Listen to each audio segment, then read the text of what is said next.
Звук.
Çok güzel. Yani Allah'ın seversen anlatamam.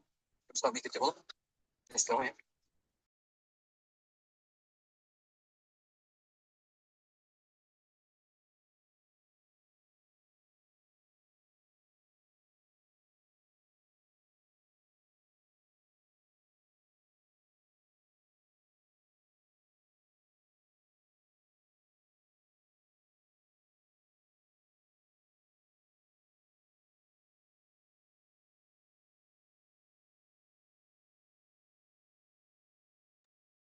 Сәлеметсіздер ме әріптестер? Дауысы жоқ қой.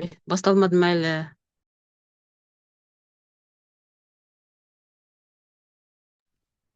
сәлеметсіздер ме дауысы жоқ, иә, сол әлі басталмаған сияқты. Жиналуын қосып отыр ғой деймін әлі.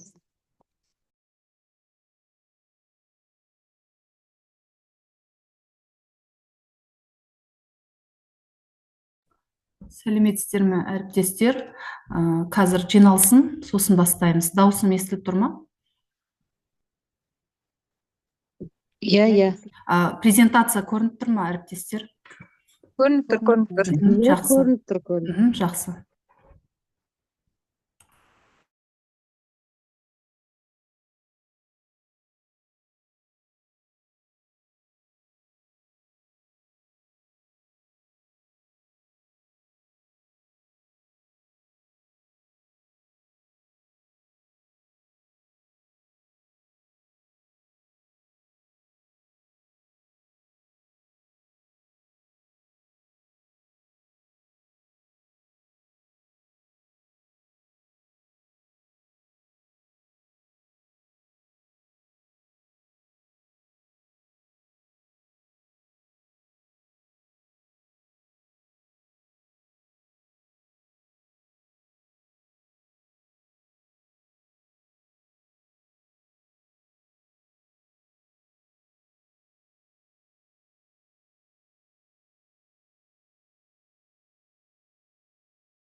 Сәлеметсіздер ме, құрметті әріптестер? Менің дауысым естіліп тұр ма? Иә, Иә, естіліп иә, Слайд көрініп тұр ғой, Естіліп тұр. иә. Көрініп тұр. Онда бастайық. Сәлеметсіздер ме, құрметті әріптестер? Менің аты жөнім Асанова Сабина. Мен Алматы облысы Ұйғыр ауданы номер 5-ші Шонжа орта мектебінің география пән мұғалімі.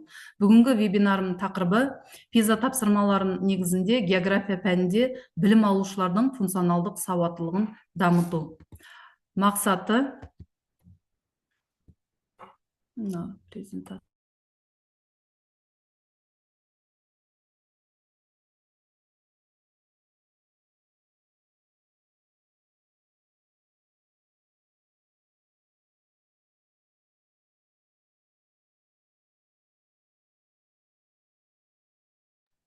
Мақсаты география пәні бойынша оқушылардың функционалдық сауаттылығын дамытатын креативті ойлау дағдысын қалыптастыруға негізделген тапсырмаларды құрастыру және жинақтау. Міндеті оқушылардың пәнге деген шығармашылық көзқарасын қалыптастыру, оқушылардың ізденімпаздық қасиеттерін қалыптастыру, шығармашылыққа жетелеу, оқушылардың танымдық және интеллектуалдық дағдыларын қалыптастыру, өзіндік жұмыс жасауға ықпал жасау.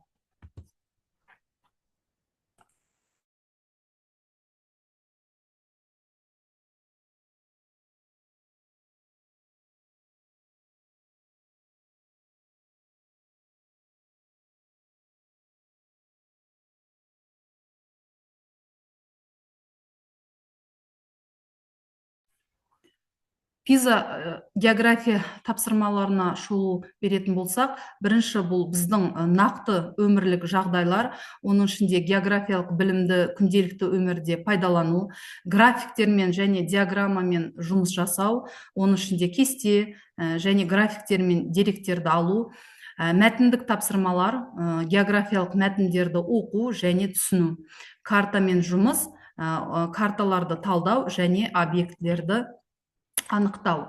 Енді пиза тапсырманың артықшылығы бұл оқушылардың сыни ойлау, яғни оқушылардың сыни ойлау қабілетін дамыту, қызықты және нақты өмір жақын тапсырмаларды беру, мәселелерді шешу, нақты жағдайларда географиялық білімін қолдану, географиялық сауаттылығы әртүрлі дерек көздерден ақпарат алу және талдау. Оқыту процесі, оқыту нәтижесінде бақылау және бейімдеу. Енді тапсырмаға келетін болсақ, біз 6-шы сынып жаратылыстану пәні бөлім адам, жер, ғалам тақырыбы жер бетін бейнелеу тәсілдері. Бұл жерде бірінші тапсырма бізде, екінші тапсырма есеп берілген. Яғни бірінші тапсырмада 2 шақырымға созылған көше ұзындығы қаланың жоба картасында 8 сантиметр болып көрсетілген. Қаланың жоба, яғни план картасының масштабы қандай, есептеу жолын көрсетіңіз. Яғни бұл жерде бізде көшенің ұзындығы берілген 2 километр, сосын қаланың жоба картасы берілген, яғни 8 сантиметр. Енді біз осы есепті шығару үшін алдымен бізде көшенің ұзындығы 2 километрді біз сантиметрға аударамыз, яғни 2 километр бізге 200 сантиметрге тең. Енді бұл жерде жауабы біз осы 200 сантиметрді 8-ге бөлеміз, яғни біздің жауабымыз 1-дің 25 мыңдық масштаб картасы, осы картасын масштабы, жауабы 25 мыңдық карта масштабы. Яғни бұл жерде біз қаланың жоба картасының масштабын анықтадық. Енді екінші тапсырмада бізде 2500 карта планында жүзіп өтетін өзен жағалаудың арақашықтығы 4 сантиметрге тең. Осы қашықтықтың жергілікті жерде бағындыру керек болса, қаншаға тең болады? Енді бізде масштаб берілген, өзен жағалаудың арақашықтығы берілген. Енді біз бұл жерде жергілікті жерді анықтау керекпіз. Ол үшін біз бұл жерде пропорция құру арқылы шешіледі. Яғни бұл жерде біз 4 сантиметрді 25 мыңға көбейтіп, оны 4 сантиметрді көбейтеміз 25 метрге, яғни бізде шыққан санды 10 мыңды бөлеміз 100-ге. Сонымен біздің жауабымыз 100 метр болып шығады. Яғни бұл осы қашықтықтың жергілікті жерді бағындыруға болған жергілікті жер бізде 100 метрге тең деген сөз. Келесі бізде осы 6-шы сынып адам жер ғалам бөлім бойынша жер бетінің бейнелеу тәсілдері. Бұл жерде енді бізде тапсырмада атласты қолдана отырып біз географиялық нысанды анықтау керекпіз. Бізде географиялық нысандың координаты берілген, яғни 43 градус солтүстік ендік, 77 градус шығыс бойлық географиялық координат берілген. Осы нысанды тауып, төмендегі сұрақтарға жауап береміз. Енді әріптестер, осы жерде қалай ойлайсыздар, осы қай нысан деп ойлайсыздар? Бұл енді біздің биік шың. Енді сіздерге подсказ берейін. Географиялық координаттар берілген, осы нысанды тауып керекпіз. Қалай ойлайсыздар? Қай нысан? Эверест. Жоқ. Хан тәңірі. Біздің осы Қазақстандағы Іле Алатаудың биік шыңы.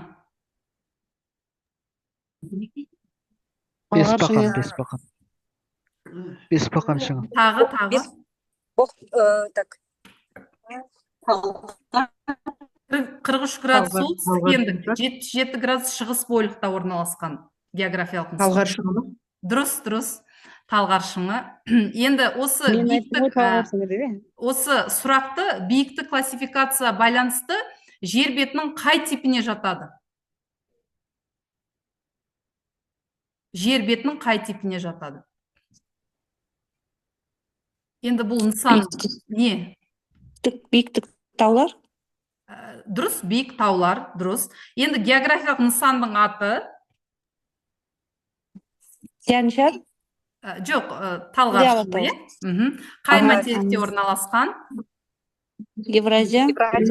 Абсолюттік биіктігі? 4000. Дұрыс, 4979 метр. 79. Нысандың географиялық координаты бізде берілген, басында осы координат бізде берілген 43 градус солтүстік ендік, 77 градус шығыс бойлықта орналасқан нысан. Осы берілген осы жер бетін бейнелеу тәсіл бойынша осы география нысандың 5 сұрақ құрастыруға болады екен.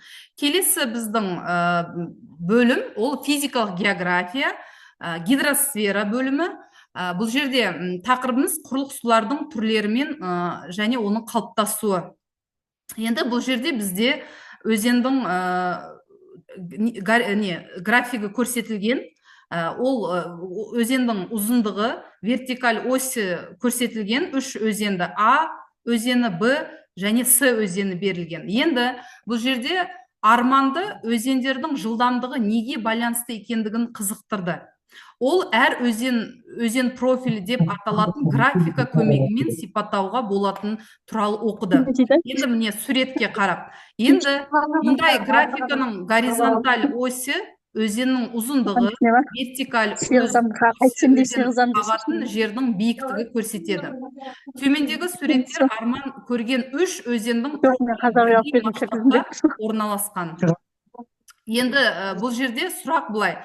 Төмендегі ящиктарға, міне 3 ящик берілген, осы 3 өзеннің профильдері қарай отырып, ағыстардың жылдамдығының өсу бойынша ретімен жазыңыз. Енді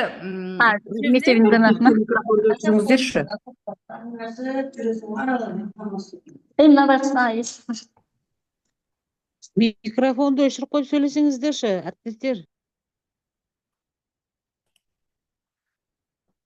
Әріптестер, микрофонды өшірдім. Енді бұл жерде бізде төмендегі ұяшықтарға осы үш өзеннің профильдерін қарай отырып, ағыс жылдамдығының өсу бойынша ретімен жазыңыз. Енді біз ең алдымен ең жай ағыстан бастап, орта және ең жылдам ағысын осы үш өзенді ретімен осы Ең жай ящикқа ағысы аламыз. өзені, Мгм. ең жай ағысы өзені, Орта ағыс А, Дұрыс. Ең жай бізде және Б өзені, соңғысы жылдам ағыс.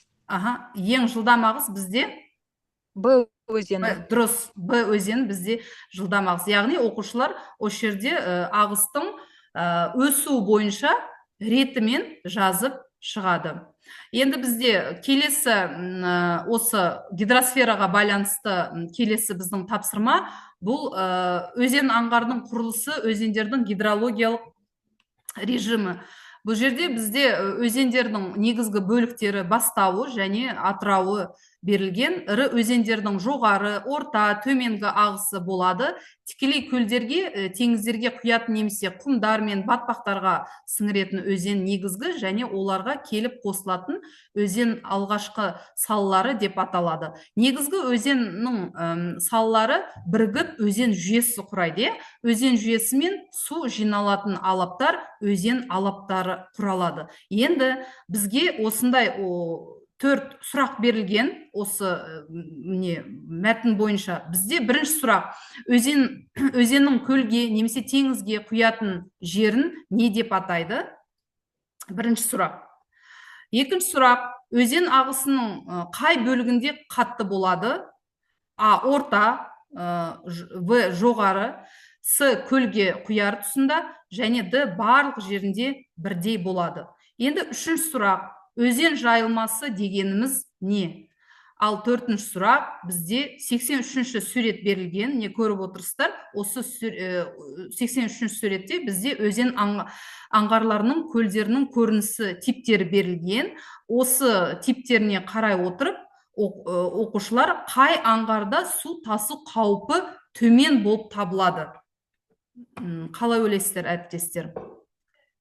Қай аңғарда су тасу?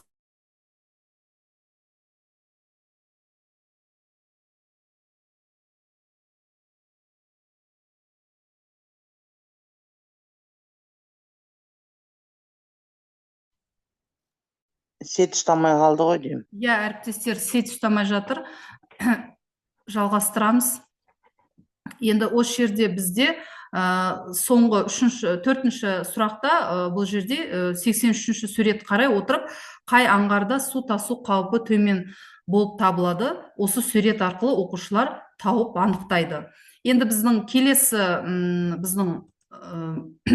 бөлім физикалық география, гидросфера бөлім. Оның ішінде туған өлкемнің аймақтарында суды тұтыну мөлшері.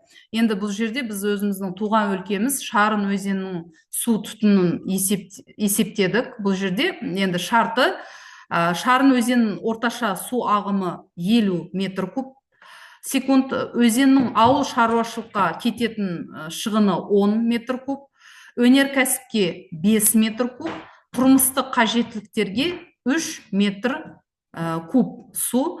Енді булану бізде 2 метр куб су жоғалады. Енді сұрақ: өзеннің төменгі ағысы төмен қарай қанша су қалады? Қалай ойлайсыздар? Бізде Шарын өзенінің орташа су ағымы 50 метр куб секунд. Мына шығындарды біз есептедік. Өнеркәсіп, ауыл шаруашылық, булану, тұрмыстық қажеттілікке кетті шығыны. Қалай ойлайсыздар? Бұл жерде біз Сабина, ау 20 емес па шығыны деймін? Шығыны дұрыс. 10-ды 5 қосамыз, 15, 15, 3, 17, яғни 20. 20-ды енді біз 50 метрдан не қыламыз? 30 метр куб секунд бола ма жауабы? Дұрыс. 50 метрден біз осы метр кубтан біз 20 метр куб алсақ, бізде 30 метр куб Метр куб су, секунд. өзен төменгі ағысына қарай су қалады екен. Енді біздің келесі тапсырма ол атмосфера бөлім, тақырыбы климаттық белдеу. Енді бұл жерде бізде мәтін берілген. Мәтінде елдің аумағында континенттік субтропикалық климатқа тән.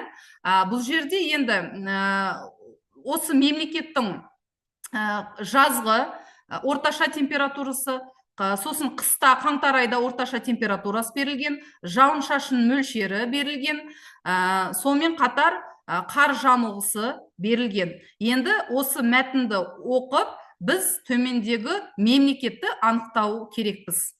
Бұл мәтін қай мемлекеттің климатына тән? Енді бұл жерде климаттық белдеу картасын қолдана отырып, осы мемлекетті анықтайды. Қалай ойлайсыздар, бұл қай? Қазақстанның климатына тән деп ойлаймын. Бізде субтропик емес қой. Италиянікі ғой деймін. Италияның емес.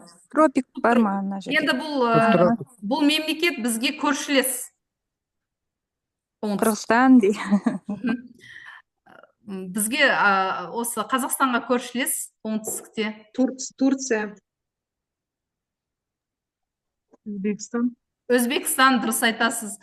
Енді осы мемлекеттің осы мемлекетті анықтаған соң, енді бұл елдің климатына тән ерекшеліктерін атайды. Енді келесі біздің бөлім ол табиғи ресурстар, оның ішінде энергия түрлері мен көздері. Енді бұл жерде балама энергия көздері, бұл электр энергия мен басқа энергия түрлерінің жаңартылған көздерден өндіру, олардың пайдалану, табиғи ресурстан сарқылмайды және қоршаған ортаға айтарлықтай зиян келтірмейді. Жаңа энергия бұл тұтыну жылдамдығы әлде қайда жылдам, қалпына келетін табиғи көздер алынатын биоэнергия, геотермалдық энергия, гидроэнергия, мұхит энергиясы. Енді осы жасыл энергетика адамзат баласына орасан зор көлемде энергия бере алады.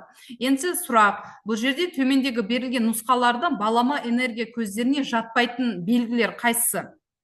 Күн энергия, жел энергия, геотермалдық энергия және жылу электростанциясы.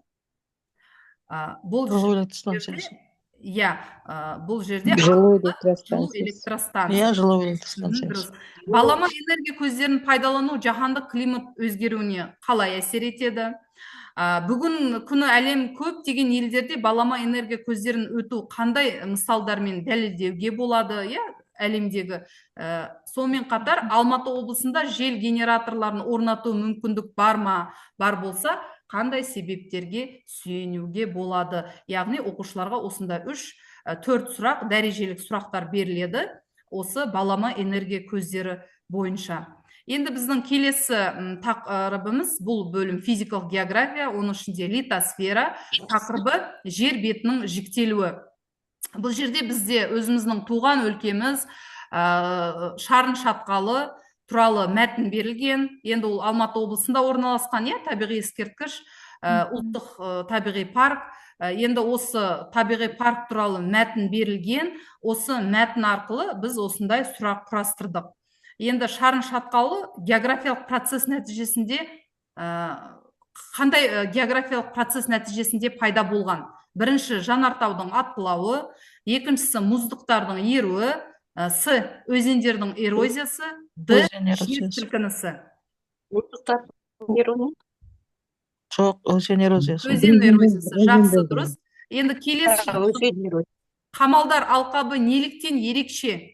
Қамалдар алқабы. Онда биік таулар бар. Б, жартастардың пішіндері ерекше. С, мұнда жанартау бар.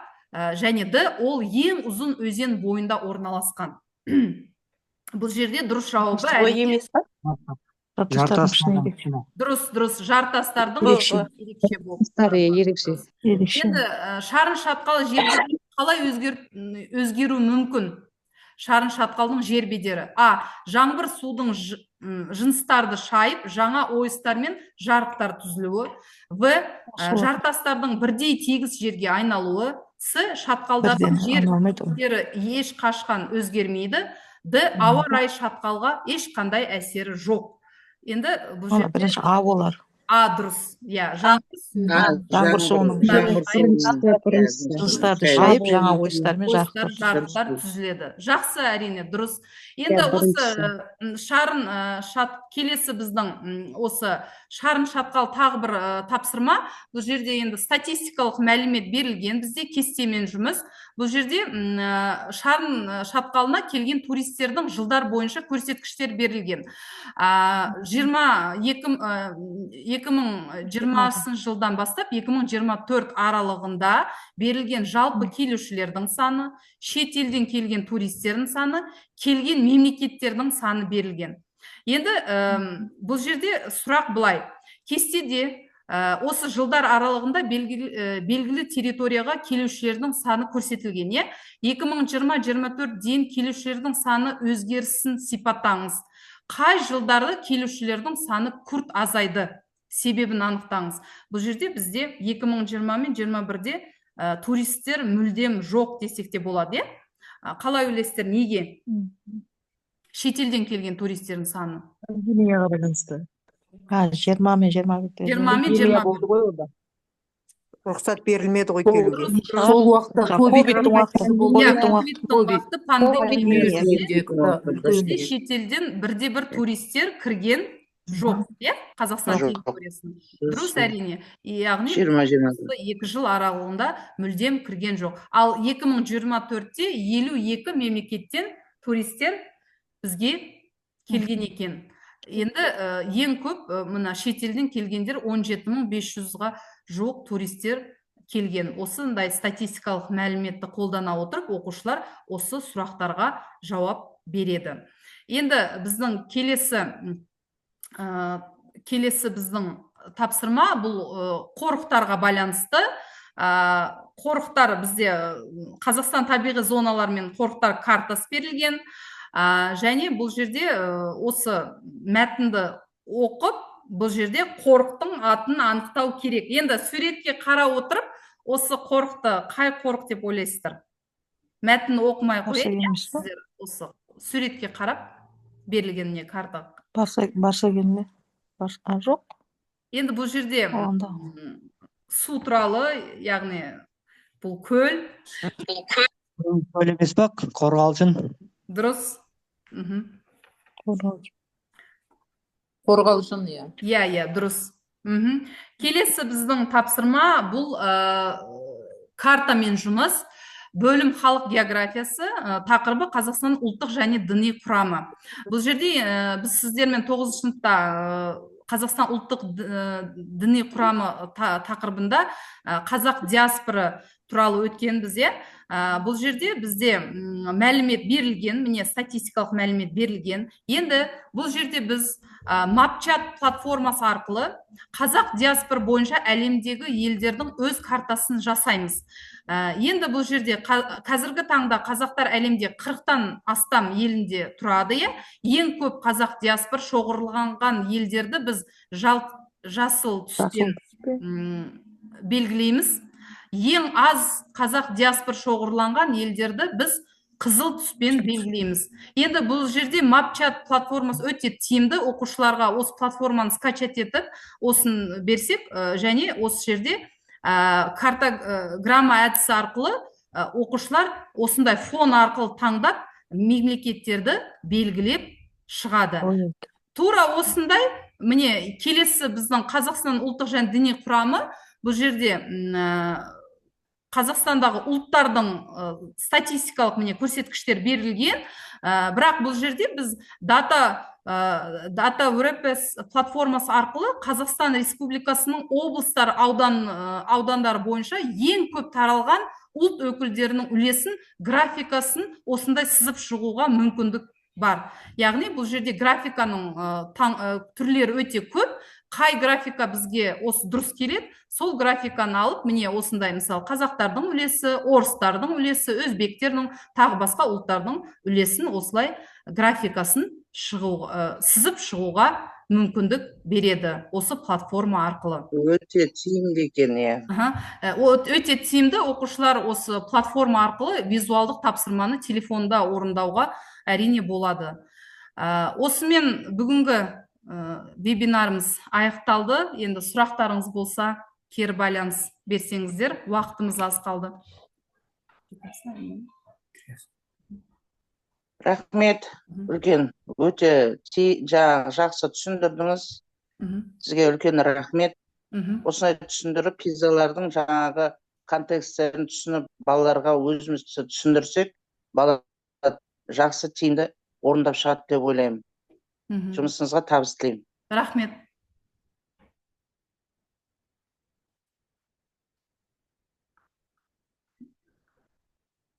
Енді басқа сұрақтар жоқ болса, онда әріптестер сау болыңыздар.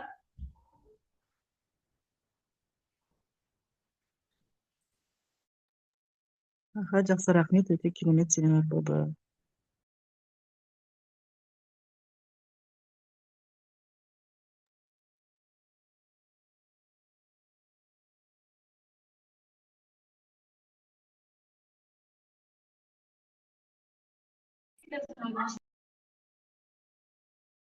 Сау болыңыздар, рахмет. Сау болыңыздар, рахмет.